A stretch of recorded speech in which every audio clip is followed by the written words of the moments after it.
Okay, everybody, good afternoon. Let's begin. So the title of the shir is How the Third Temple We Built Compared to the Second Temple. Okay, I'll just, before I begin, I'm not discussing how we're actually going to build the Beis HaMikdash. I follow the Shita of the Rambam. Rambam holds the mitzvah. So because it's a mitzvah, I assume we're going to build it. Rashi mentions that the third Beis HaMikdash will come down from heaven. I can speculate what that means, but I'm not going to. Okay? But there's definitely a mitzvah to build the Beis HaMikdash. And I'm sure that the Am Yisrael, never wanting to give up a mitzvah, a special mitzvah like that, will be involved on some level in building the Beis HaMikdash. But that's not what I'm going to speak about. We know that until we correct what's wrong, we can't build the third Beis HaMikdash. Now, I would tell you a thought I once had that we know, as we'll see in the Gemara, and this is very important. And we have to take notice of why the first Beis HaMikdash was destroyed, why the second Beis HaMikdash was destroyed, because really it's extremely relevant to us today, extremely relevant. And, a lot of times people say, we learned the Nevi'im, we learned the Chumash, and people say, I can't believe they did that. If I was there, I never would have done that. All we need is for HaKadosh Baruch Hu to bring a Navi. That's all I need. Or maybe God should perform a miracle for me, right? And then I respond, I say, what are you talking about? There are no miracles today, which is why it's very important, as I said before in the past, to take note of the miracles that happened on a daily basis in Medina Yisrael. There are definitely miracles all over the place happening, there's no question. It might not be the same way the miracle is described in the Torah, the way it's described in the Nevi'im, but the miracles are there, and that's what I tell people. And then, listen to Nevi'im. Who says that if you were in a time of Nevi'im, you would listen to Nevi'im? Who says that if Yirmiyahu Navi was coming here and he was contradicted by false prophets, that we would listen to Yirmiyahu Hanavi? There's a Gemara, Maseches Sanhedrin, Daf Kuf Beis, a Gemara about Rav Ashi, the great Rav Ashi. And Rav Ashi was discussing various malachim, and he made a comment to his students, okay, tomorrow we're going to discuss our friend Menashe. Menashe, we all know Menashe. Menashe is probably the king who is responsible for the destruction of the Beis HaMikdash, that after he ruled, see, even though Yoshiyahu did appear, he wasn't able to turn the clock back. And Rav Ashi referred to him as his friend. That night in a dream, Menashe appeared to Rav Ashi, the Gemara relates, and says, you don't even know where to make hamotzi, and you're calling me your friend? So in the end, Rav Ashi says to Menashe, why did you sin so much? And Menashe says to Rav Ashi, if you would have lived on my time, you would have picked up your coattails to run after Avodah Zarah. It's a very difficult Gemara. But the deeper message of the Gemara is that we all think we would have been different, we would have been better. But if we would understand what's going on at that time, the background of history, what people were saying, what people were doing, our response might not have been the same. And therefore, it's very important to learn what happened, why it happened, so we can go ahead and we can correct ourselves. People talk about, if there was a Navi, I would listen to the Navi. I just spent 6 days in Budapest. Okay, why did I go to Budapest? I don't have a Hungarian ancestor. I needed to get away. And I was in Budapest. I went to there's one museum about the Holocaust there. And what I found fascinating, the second half of the museum are things that I always saw, but what I found fascinating was about Jewish Hungarian history. And from 1920, basically until the Nazis rounded up all the Hungarian Jews, and by the way, you should know that the efficiency, the way they rounded up the Hungarian Jews in such a short amount of time, was not replicated anywhere. Okay, that was with the help of the Hungarian people. But from 1920 until this, one slight break in the middle, until the Nazis, there was such anti-Semitism. You look at the decrees, it was so clear. It was so clear. And I'm sitting there thinking, looking and saying, I don't understand. To me, it seems like HaKadosh Baruch Hu was sending a message. You know what? The anti-Semitism was unbelievable, the decrees that are coming through. You just look at the statistics that were going on. And Hashem was sending a message, it's time to get out. Okay?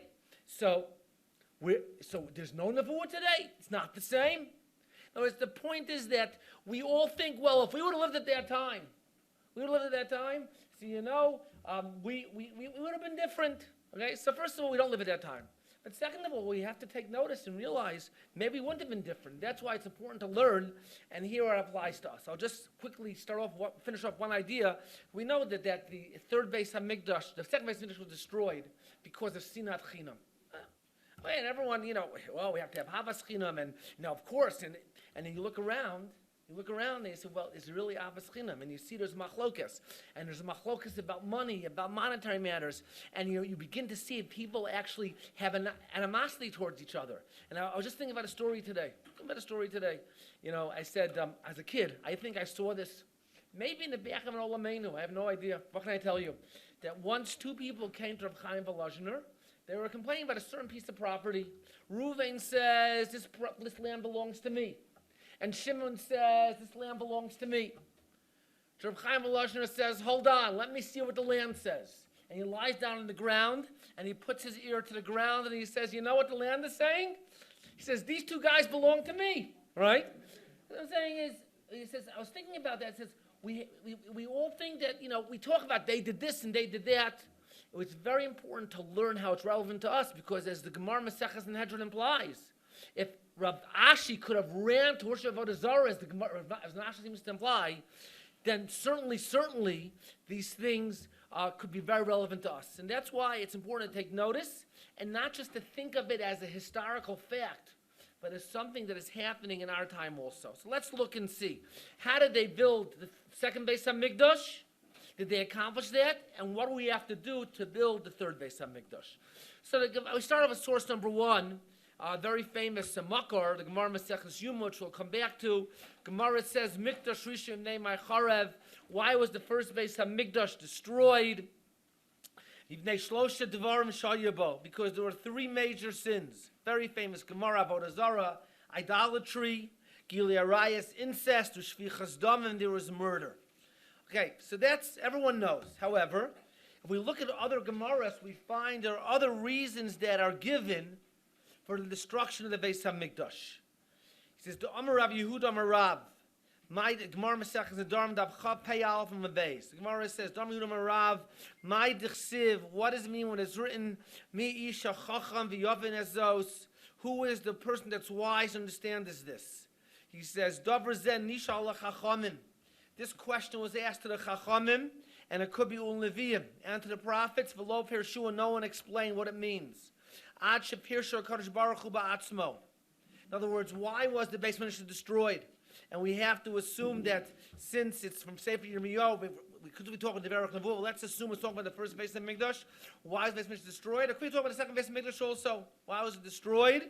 He says, in general, he says, Ad Rishonim, I think assume it's the first Beis HaMikdash, Ad Shepirshu HaKadosh Baruch Hu Ba'atzmo, until HaKadosh Baruch Hu himself explains it.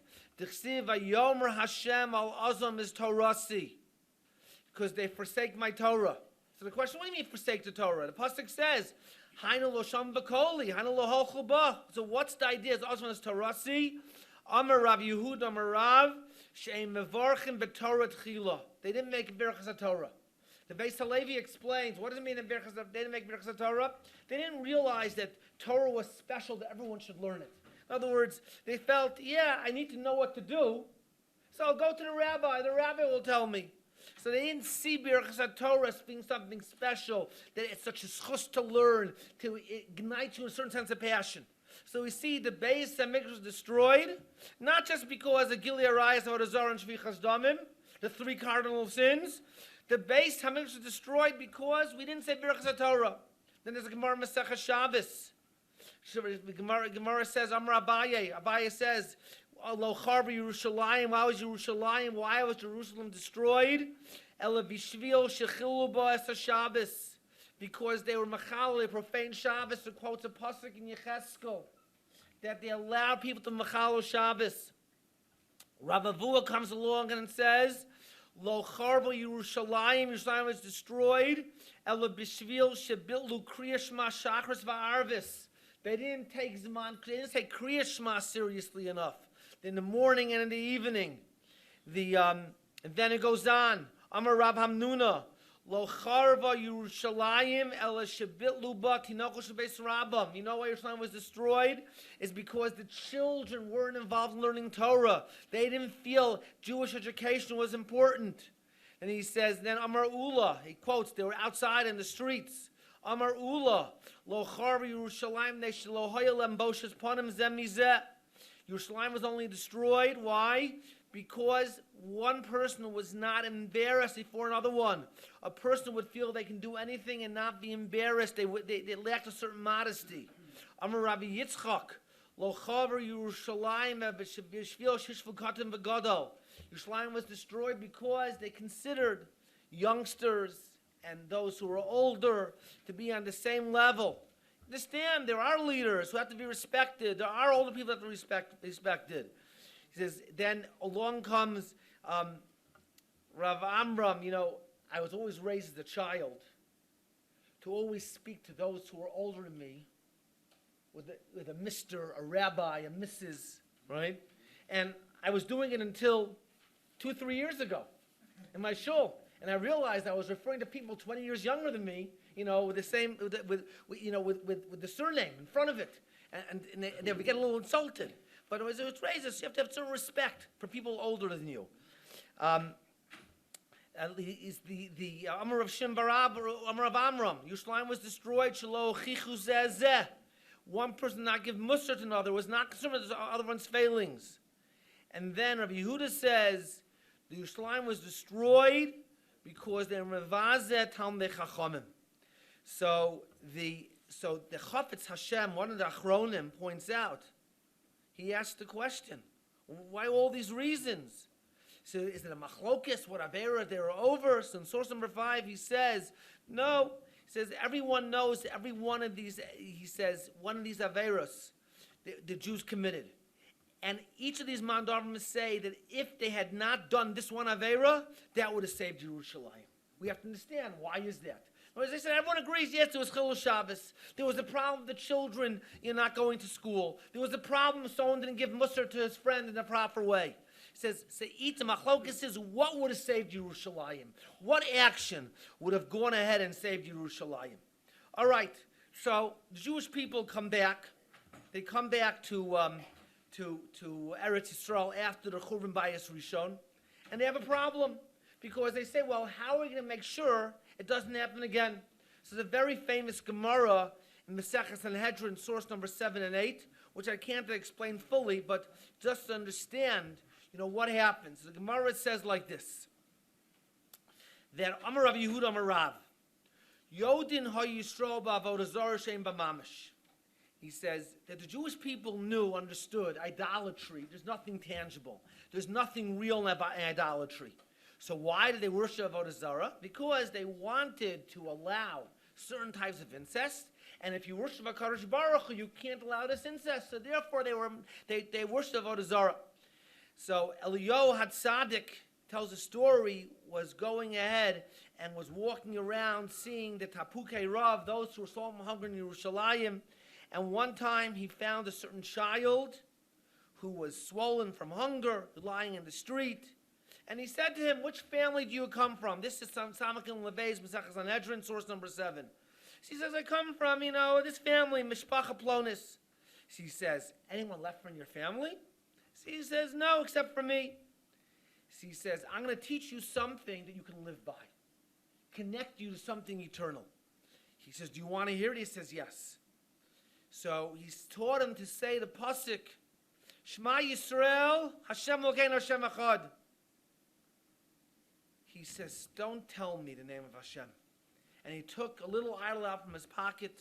He kissed it and he hugged it until his stomach cracked and he fell on this idol. So Gemara asked the question.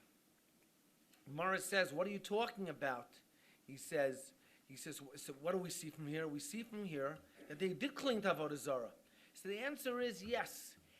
Later on, as they practiced Avodah Zarah for a reason, in order to allow incest, they became connected. When they first started off, they believed Avodah Zarah wasn't real. But after years and years of practicing it, all of a sudden it becomes part of you. So the Gemara says that's what happened. So then the Gemara tells and brings from another Medrash that he says when the Jewish people got back to Eretz Yisrael, they cried out the Kol Gadol. And what do they say?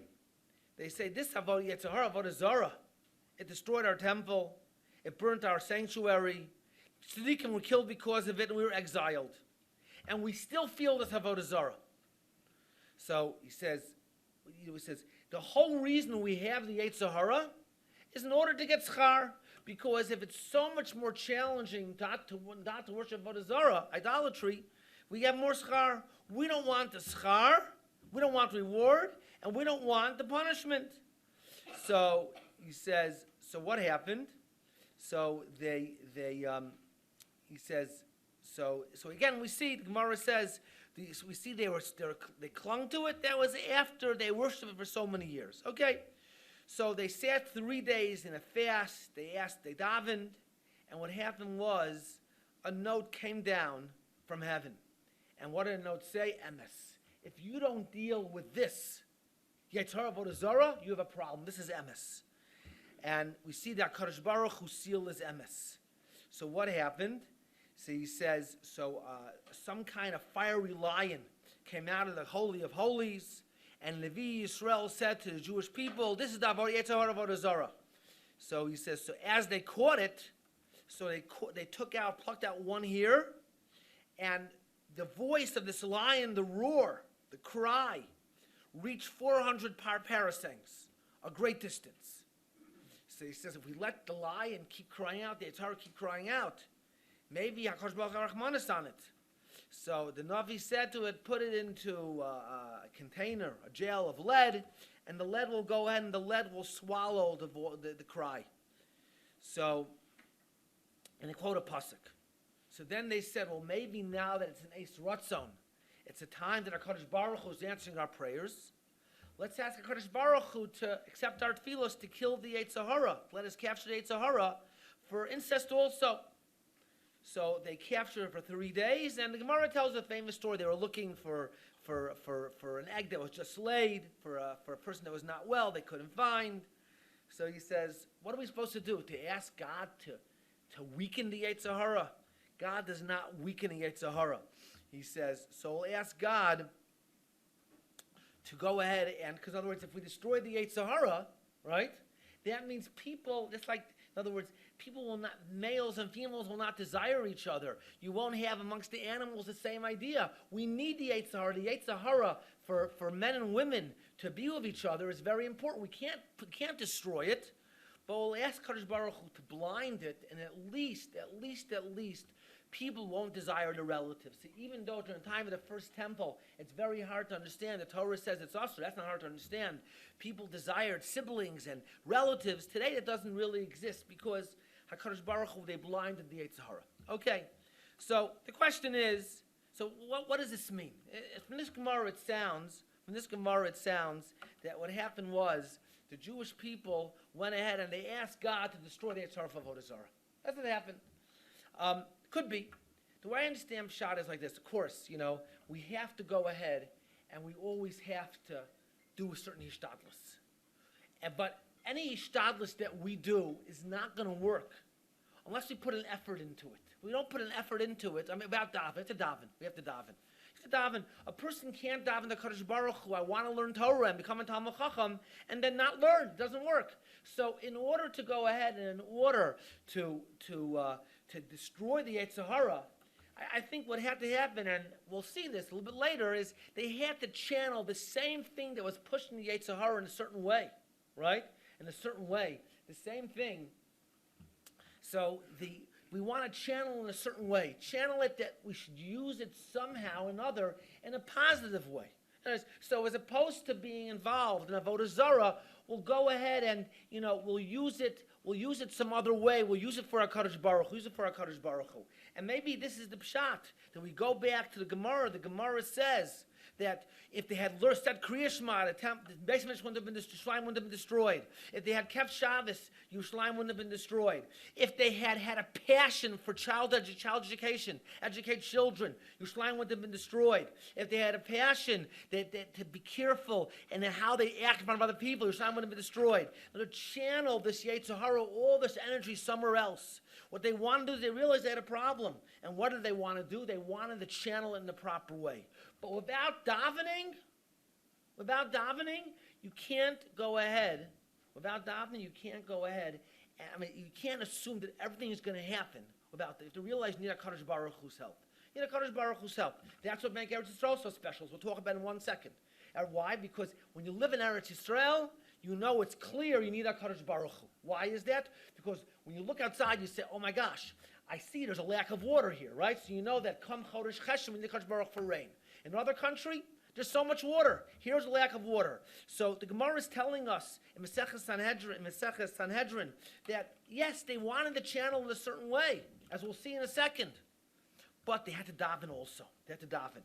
And certain things can't be channeled. Yes, you can channel a rise a certain way also. That the desire to be together with males and females, the male to be together with female, so that you can channel the proper way. But you can't get rid of that.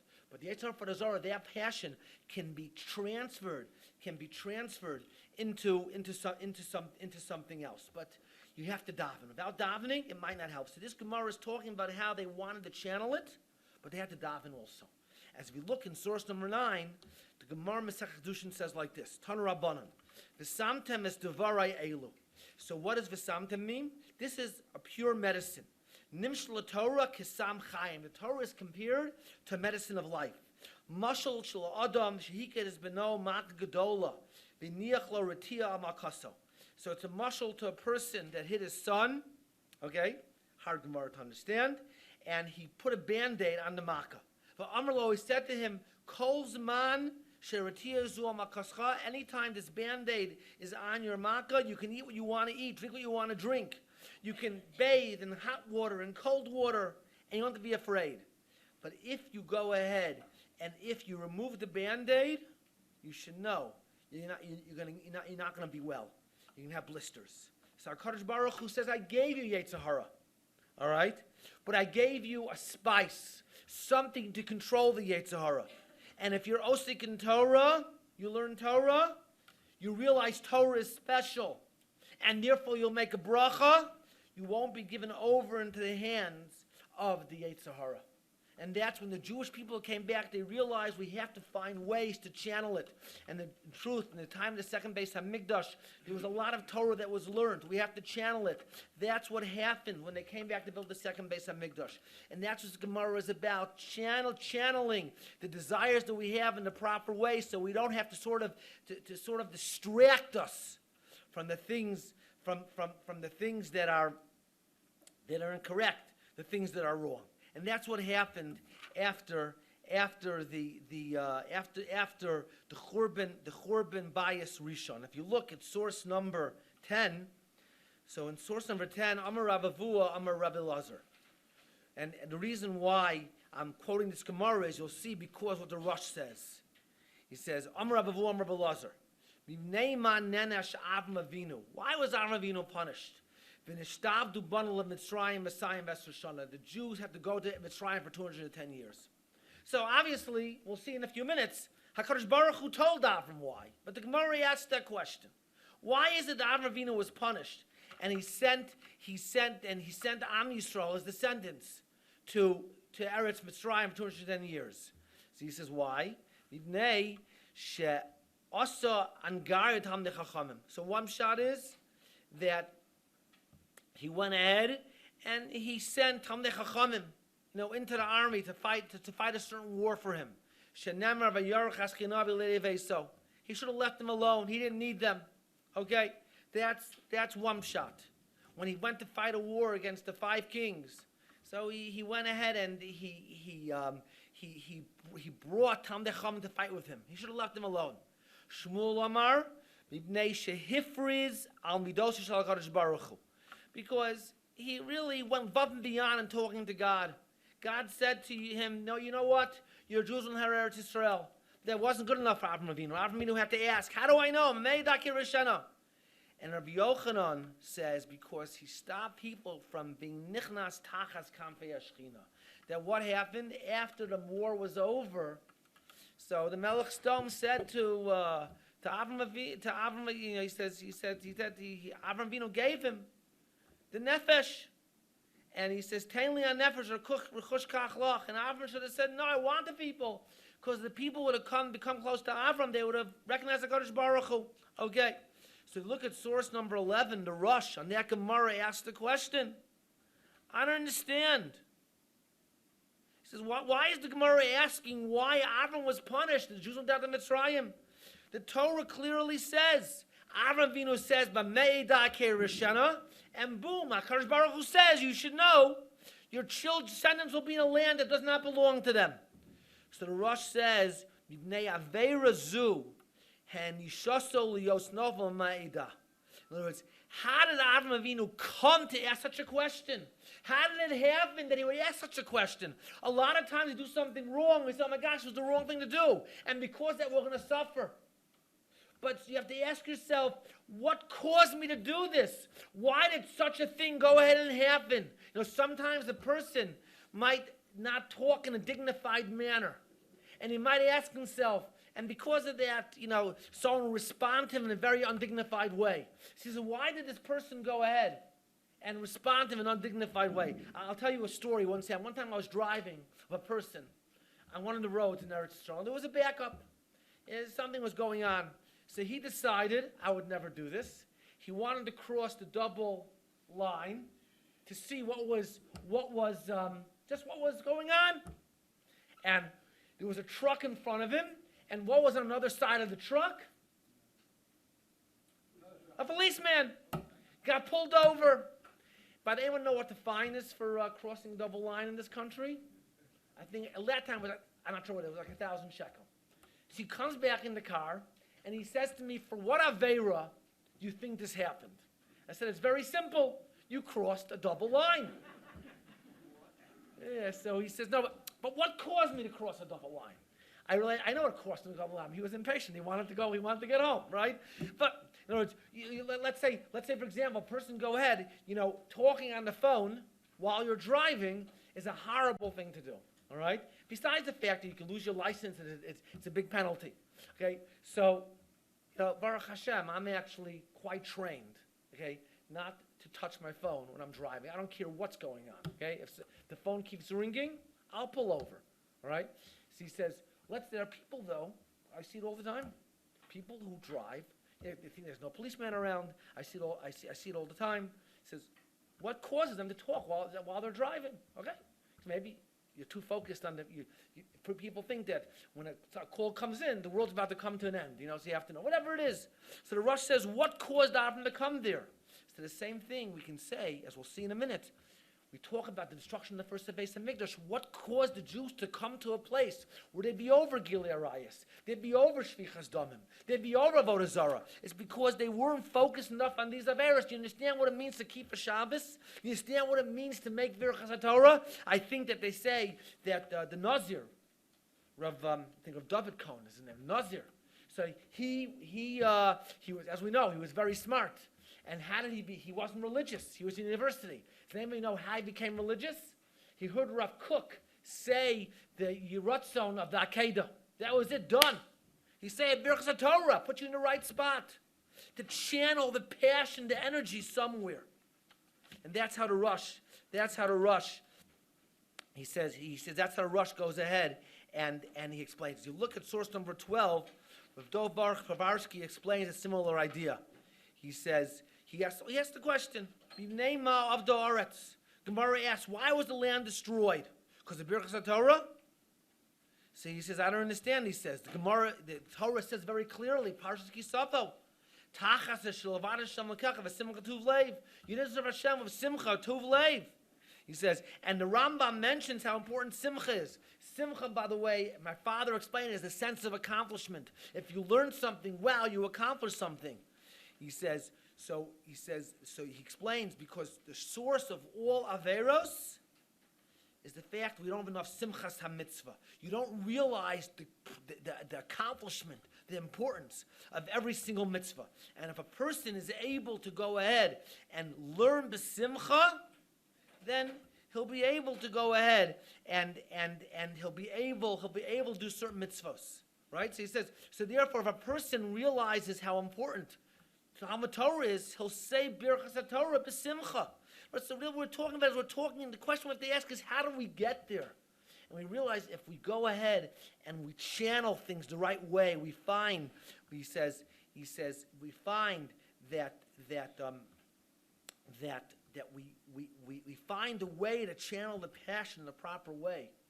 So then we'll be able to go ahead and we'll be able to do the mitzvahs in the proper, we'll be able to do what we're supposed to do.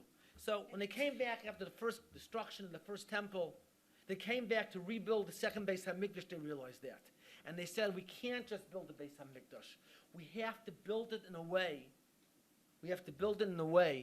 where we'll be able to somehow channel our passion in the right way, that we shouldn't worship Avodah Zarah. And deal with the incest, and even the Shvichas Damim. But we have to channel it the right way, and that's what they davened about.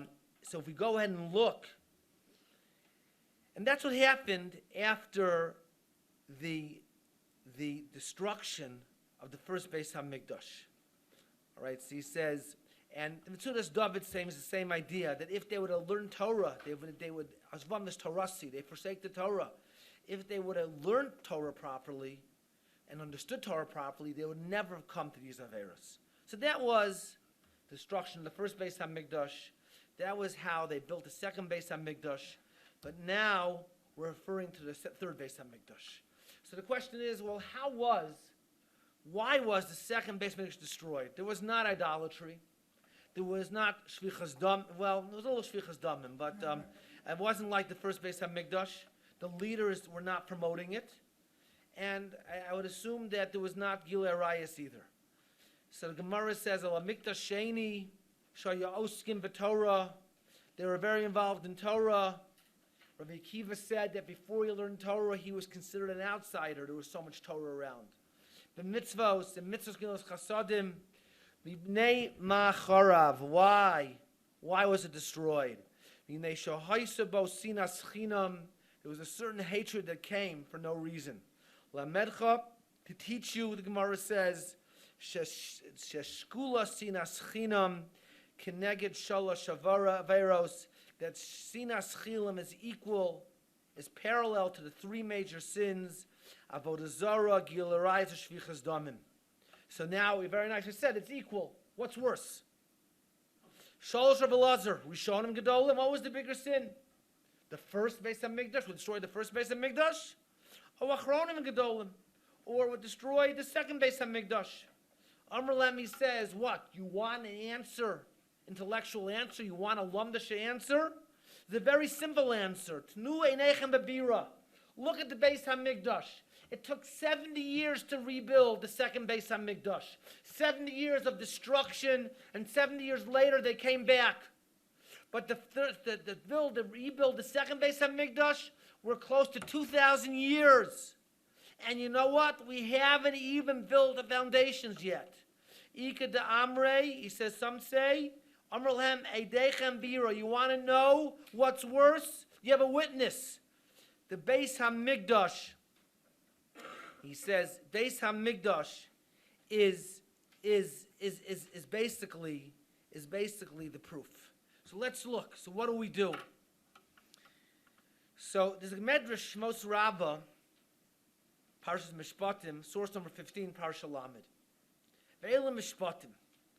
David says, Yiras Hashem Tahora Medes La'ad. Fear of God is pure, it stands forever. Mahu, Kach Atamotze, Adam, Shonim, Medrash, Halachos, V'agados. You can have a person who can learn Medrash, Halacha, Agadata. V'im biyo Yiras Chet, if he has no Yiras Chet, Ein biyodo klum, he has nothing. Mashal Adam, Sha'amar Lechaveiro, Yesh li elef midos shel tfua. A person can say, I have 11 1,000 measures of tevuah. Yeshli elef midos shel shemen. I have tons of oil. Elef shel yayin, tons of wine. Amar lechavero yesh lecha v'tikot liten osam behem. He says, do you have a place to store it?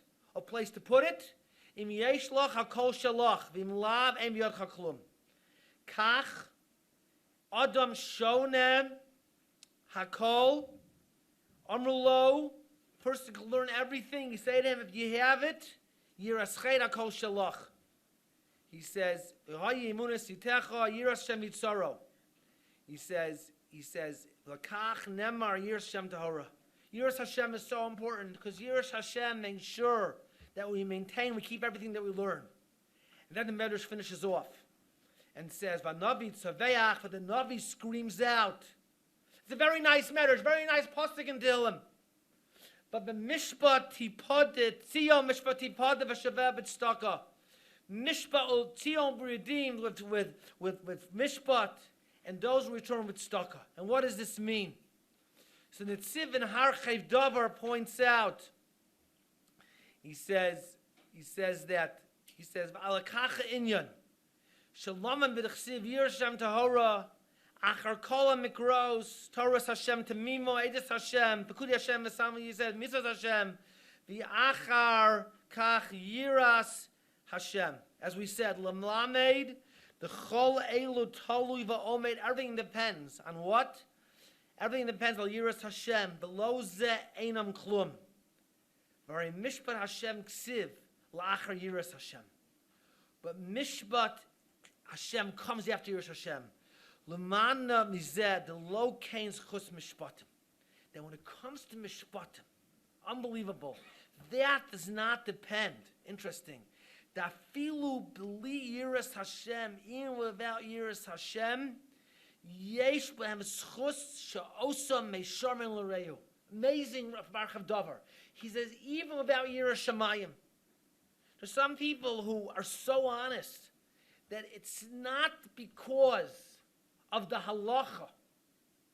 It's not because of the halacha that it says a person shouldn't steal. He shouldn't steal. Says, how can a person steal? Remember many years ago, I think there was a whole, I'm not sure if it was in the Commentator or another paper, YU paper, there's a whole discussion about cheating in exams. And then I think there was a tshuva from Rav Moshe where he talks about stealing the, I went to school in Chicago, Illinois. What's the Regents. I think Rav Moshe said, it's us to steal the region, something like that, right? Okay. And my father questioned, like, he doesn't understand, right? Why does there say such a thing? You have to say it's us to steal the regions? Of course it's us to steal the regions.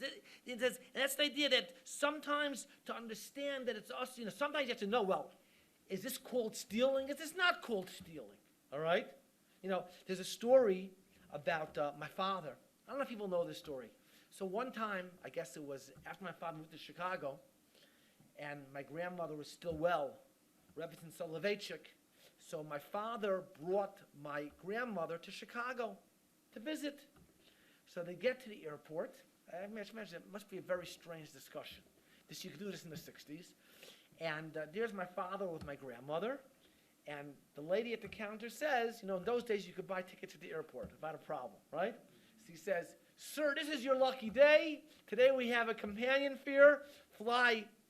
Pay for one fare, and your spouse goes for half price. My father said, it's very nice, but this is not my spouse.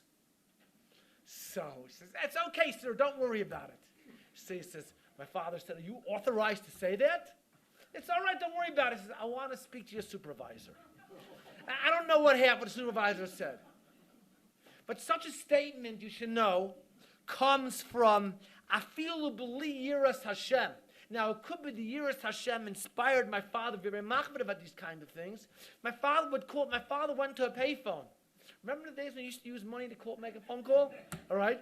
So he says, and if he found change in the payphone, he would make it his business to call the operator, and he would say, "Excuse me, my name is Rabbi Soloveitchik." Now, if anyone ever called my father on the phone, or how they called him, my father never said, "Hello, this is Rabbi Soloveitchik." My father would say, "Hello, this is Aaron Soloveitchik." Okay? But he told me afterwards, he says, "I said, Rabbi, I want to know that I'm a Jew." And he would return the money to the operator. Okay? Did you ever hear such a thing? How many about today? Of course not. We're supposed to return the card. I mean, who uses phone cards today, right? But the saying, because I think my father, tremendous Yireh Shamayim. There's no question, tremendous. You just have to see, how my father run for Shulchan Aruch. But when it came to this is Chus Mishpatim. He says that what? Why is Chus Mishpatim? The Afilu B'li Yiras Hashem, Yesh Bohem Schus. So Osa Mesharim Be'an L'Reyehu. V'alzem Mesayim Da Hanavi Tzaveach Tziyom Mishpati Podeh. The Nehi She'ein Los Chus Torah Masin Tovim Shvan Los Shamayim Acher She'ov Devoris Chachavim. There might not be Chus Torah. Avolikati B'Chus Mishpati Podeh. V'chein Shavel V'Tztaka. He says, V'kach Sheva Don Schus Mishpat and Gavar Etzal Al Kol D'Rachav. So I guess Sheva Don had this Schus of Tztaka. But he says, the idea of Mishpat, Geula comes through Mishpat, of making sure that people get along with each other. And even in a certain sense, without the Yireh Shamayim, to realize that being the third base of Mikdash, yes, we need Chus Mishpat, people getting along, not stepping each other's toes. And to realize this Chus Mishpat, he says you don't, even without this Chus Torah, this Chus Yireh Shamayim, but it has to be with that. We have this Chus Mishpat. What do we have to be with Chus Mishpat? I think the idea is that a lot of times we can channel things a certain way. If a person does not work on his netiyah, his inclination to have Chus Mishpat, you can be involved in Torah, you can be involved in Eretz Yisrael, you can be involved in child education, right? But you can't bring people together. In other words, what worked after the Churban Bayis Rishon is not going to work today. We can't say, you know what? So I'm going to try to channel my energies from Machlokas somewhere else. He says, if you don't have the ability to tolerate something, you don't become a friend. There's even ignore it sometimes. You have to respond in a negative way. There's no way to channel that. As a matter of fact, so there's a very famous Tshuva Saran, Parshas Chayei Sarah, it's Rosh Saran, I should say, that we know that HaKadosh Baruch Hu, Avram Avinu said to Eliezer, I want you to go ahead and I want you to find a wife for my son Yitzchak. And not in Eretz Canaan. It has to be somewhere else. As the Pasuk says, V'ashbiacha b'Hashem Elokei Hashemayim Elokei Haaretz shel yisikach isha livni v'nos haKna'ani asher Anochi Hashem b'kirbo. So I want you to swear that you won't take a wife from my son from V'nos Canaan where I live. So the Rosh Saran asks, famous question, a lot of people ask, why was he against V'nos Canaan? Why? Because they worshiped idolatry? Everyone worshiped idolatry. So why did he want someone from V'nos Haran? And the Ran uses the words, he says at least the people in Haran have a certain sense of midos. They might have worshipped Avodah Zarah. Avodah Zarah you can change. But it's very difficult to go ahead and to change midos, to change how you relate to other people. You know, there's a famous story of the Chafetz Chaim. I might have mentioned this. Two famous stories. One story is more famous. It's a very famous story of the Chafetz Chaim. That once there was a boy in his yeshiva in Radin. There was Machal Shabbos. He smoked on Shabbos, and they had 7 Ramim. They got together, and all the Ramim were aflame, upset. We have to throw him out of the yeshiva. And the Chafetz Chaim says, "No, let me talk to him." And as the story goes, it was heard many years later. The Chafetz Chaim took the boy in his hand, boy's hand in his hand, looked him in the eyes, and cried, "Shabbos, Shabbos, Shabbos." And this boy was Chozer B'tshuva. Okay. The second part of the story is, a little while later, in those days, not every yeshiva had a functioning dormitory. So what you would do is you would rent apartments from people, and certain people made a living by renting apartments yeshiva bachrim. And there was one almana, excuse me for referring to her this way, but it sounded like she was a very unpleasant lady, okay? And she made life very difficult. And she also had a lot of boys who rented from her, but little by little, they all left. They couldn't deal with it.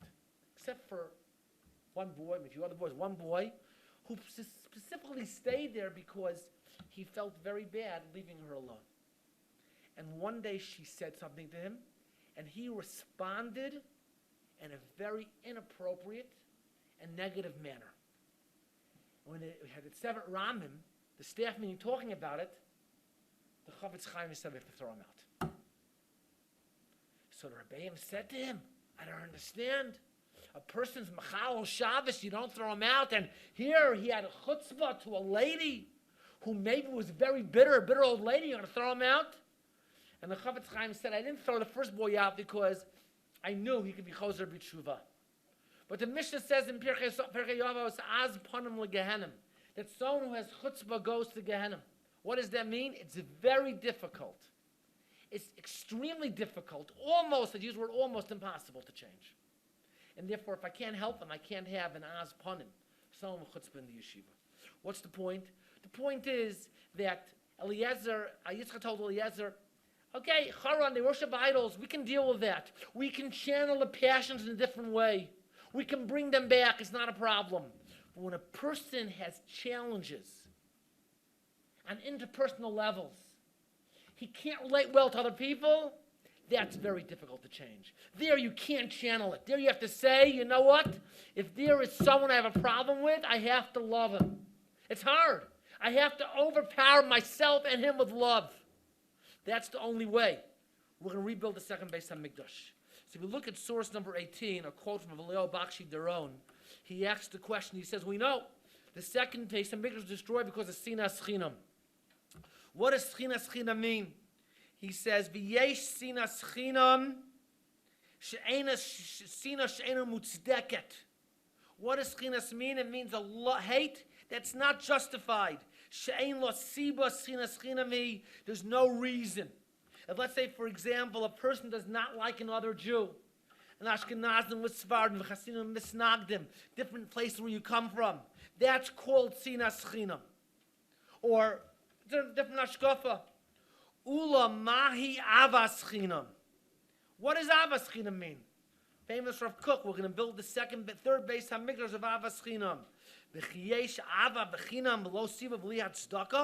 there an ava that's not justified? Kol ava lezulas mitzvahi. Every ava to someone else is a mitzvah. So if I see a Jew I never met in my life, and probably I'll never see this Jew again, I want you to know it's a mitzvah because it says, Shenemar v'yahavta l'recha kamocha. I will tell you, when I was in Budapest, I heard more Hebrew in the streets than I hear in Ramat Beit Shemesh. It's true. As a matter of fact, I'm walking to shul Friday night, and I bump into these people. I seem Jewish. Some that you couldn't tell. This Moshe from Iran comes over to me. So an Israeli stops me, and we have a discussion. And I'm walking home from shul Sunday morning, and all of a sudden, on the street, I hear someone's on Google Maps. I hear Hebrew come out of the phone. I say to him, Tam Yisrael came. Like, I'm not like that, by the way. Like I usually don't have discussions with strangers in the street. But here was a good excuse. Why? Because he's Jewish. What does it got to do with anything? Kol adam bashir hu adam chaviv. He says, hu kalashna mishav avos. Chaviv should tell him. He says, and if we're a Jew from Yisrael, it's a chiv yisera. Because chaviv mi Yisrael. See, so therefore, when you go ahead and you love a Jew, it's justified. Every single Jew. So how do you have avos chinam? He says, the son of HaKadosh Baruch Hu. He says, so what does avos chinam mean? Avos chinam means that you love somebody without getting anything back in return. We all have friends. You know, Mishnah says, Knei lecha chaver. You have to acquire a friend. Because if you have a friend, someone you can talk to, you talk to him, you're nice to him, you know, he'll pay you back. You don't think about that. We all have friends with social circles, and we get something out of it. What's avos chinam? Avos chinam is that you love somebody, not because you can get something out of it, because he is a Jew. That's why you love. He says, just like HaKadosh Baruch Hu loves us, we have to imitate HaKadosh Baruch Hu. That's how we are supposed to love other Jews. And that's the answer. How we build the third Beis HaMikdash? The third Beis HaMikdash, by the way, has to come as Jews come together. Because it's like if you have a shul, and I'll just point out that in a second. What's the difference between, Baruch Hashem, we all have nice shuls. Why do we need a Beis HaMikdash for? Okay, it's true, Karbanos. But one thing that makes our shuls different in the Beis HaMikdash, one major factor is if we go through this room, I'm sure we'll find how many shuls are represented here as members. How many shuls did you say? It's 20, 30, 40. Maybe everyone here has his own shul. I have no idea, okay? It's very possible, all right? But the Beis HaMikdash belongs to every Jew. So if you have a shul and you're discussing, should you get a Tadiran air conditioner or this kind of air conditioner? You have to have voted the membership. And membership doesn't get along. You can't put in an air conditioner. So he says, we need a Beis HaMikdash. The membership has to get along. Well, who's the membership of the Beis HaMikdash? We all are. Every single Jew is. So it's obvious we have to have Avas Chinam. But you know what? It's not going to come. Okay, you know what? Oh my gosh, I don't like this guy. So you know what I'm going to do? I'm going to learn a Daf Gemara right now. It doesn't work that way. We have to love him. We have to have Avas Chinam. That's the idea. That's how we build it. So if we went ahead and we built the second Beis HaMikdash by channeling our passions, using in a more positive manner. For those who learn Daf Yomi, so recently, at the very end of Erechin, the Gemara mentioned that Moshe Rabbeinu cannot destroy Yitzhar Avodah Zarah because he didn't have Chos of Eretz Yisrael. But Yeshua bin Nun, why didn't he do that? He should have been Eretz Yisrael. Okay, it's a question. Why? Because that passion for Eretz Yisrael, somehow or another, directing your passion towards the land of Israel, can take away from Avodah Zarah. And there's so many ways to channel that passion in a positive manner. And Baruch Hashem, Am Yisrael, the generations, has done well with that. But how about Sinas Chinam, Avas Chinam? That's very difficult. That you can't go ahead and change a person's midos by challenging in a different way. You have to train him. Yes, you have to act properly. You have to love a Jew. So the way the third Beis HaMikdash will be built is not by channeling. It's by making a decision to go ahead and to love every Jew. And it's very, very, very difficult. It's very difficult. And I'll just say the first step, and this takes us into Yom Narayim, is not to mevatel. But we have to go ahead and we have to realize it's very relevant to us. And it doesn't mean that you see every Jew, you have to give him a hug. Some Jews you don't want a hug. I have no idea why not. There are Jews who don't want a hug. But you have to say, listen, he's another person. I care about him, and maybe it's not good for me to talk to him right now. Not good for him. But they say, I love that Jew. I wish I could talk to him. I wish I could do something. That's the idea. And that's how we have to prepare for the third Beis HaMikdash to somehow or another, because that will bring us all together. Not channeling. We have to change that midah to go ahead and say, I have to love a Jew. And I can't channel. I have to just work on loving him. Now we're a few hours before the 9 days, so it's really time to start speaking about and thinking about it, of working in this midah, of loving Jews, realize it's relevant, and we all have to go ahead and we have to do it. Mitzvah Hashem, listen, we're still a chance where we could see, we could see big things happening, big good things happening. We should be zocheh to that. Everyone should have the rest of the summer should be a wonderful summer.